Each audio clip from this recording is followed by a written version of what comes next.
frequency protection. At the beginning of this presentation, we will provide a brief overview of frequency protection application in the HMI interface.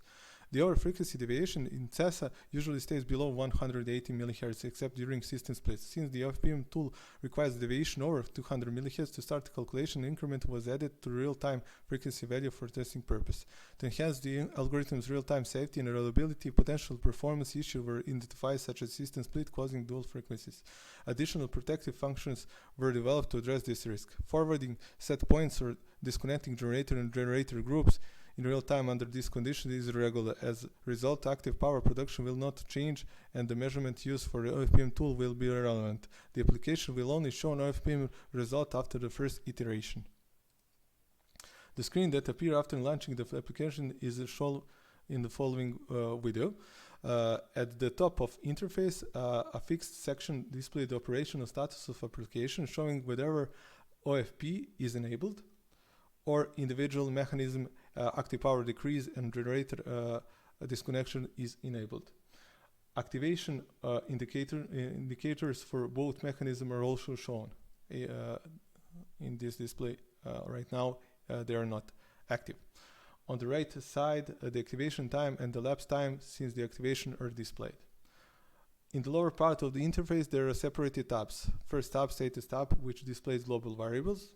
The second tab, graph monitoring, which represent overall set point for the power plants and their total power on the left side and the system frequency on the right side. The next tab, enable power decrease, lists the regulated units with their activation status in OFP and the permission to activate them. It also includes an option to exclude units from the first mechanism, and displays real-time analog values primarily related to APD mechanism. The next tab, power plants, displays the status and values of individual power plants with a graph of the set points and response.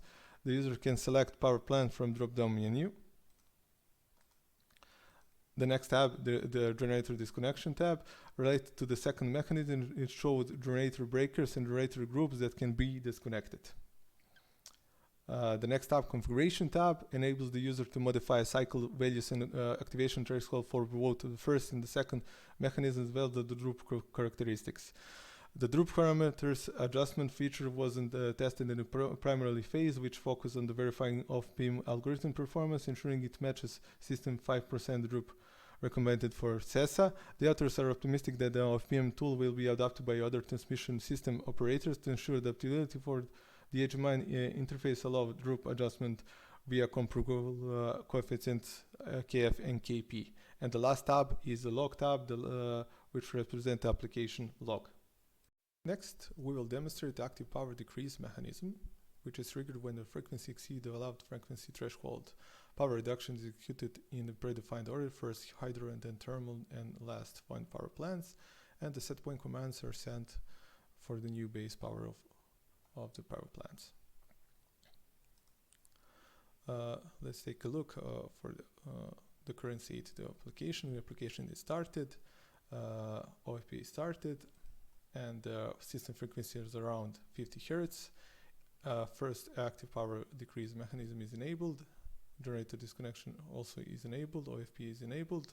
Nothing is active right now.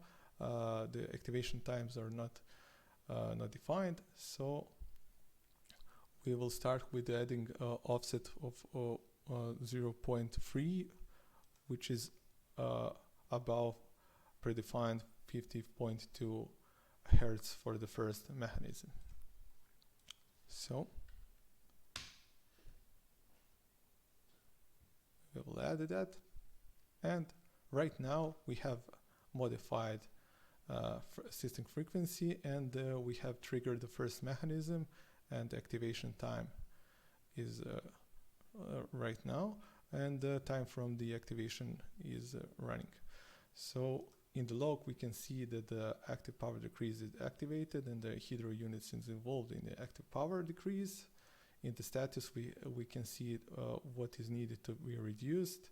The total reduced power is oscillating because we have a measurement oscillating, and we cannot send the actual set point to have the response of the power plants, which is mentioned earlier. we can see the sum of active power in the OFP and the total available reserves and the total set point. Also, we can see that the total set point in the active power on the left graph, and on the right graph we can see the change of the frequency. On the enabled power decrease, we can see that all regulating units are involved, nothing is skipped, and there are values of active power at activation, which is fixed at that moment when the FPD is activated. The new base point values, the decrease from the beginning, and the active power left to decrease, and also the available reserves downwards. We can see for each power plant values and their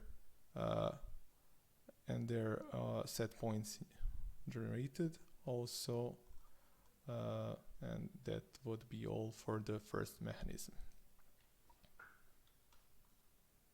Next, we will demonstrate the generator disconnection mechanism, which is triggered when the frequency exceeds the allowed threshold, which is user configurable, or when the reserve of the OFP units fall below predefined limit, also user configurable, it represents the percentage of total active power of the system. Generator or generator groups are arranged for disconnection based on priority. So let's see, we restore the system in the normal state, so the frequency is around 50 Hz, neither of mechanism is activated, and we will now we'll trigger second mechanism by adding offset to the frequency, which is threshold 50.6 Hz, so we will add 0.7. Okay, and the second mechanism is activated. We have activation time, and in the log we can see that the second mechanism is activated, that the frequency is greater than the frequency threshold for the GD, and values of disconnection frequency for the two hydropower plants, for the group of units A1 and A2 for both power plants, and the common send to the first power plant Bajna for the switching devices, which can be seen on this screen. So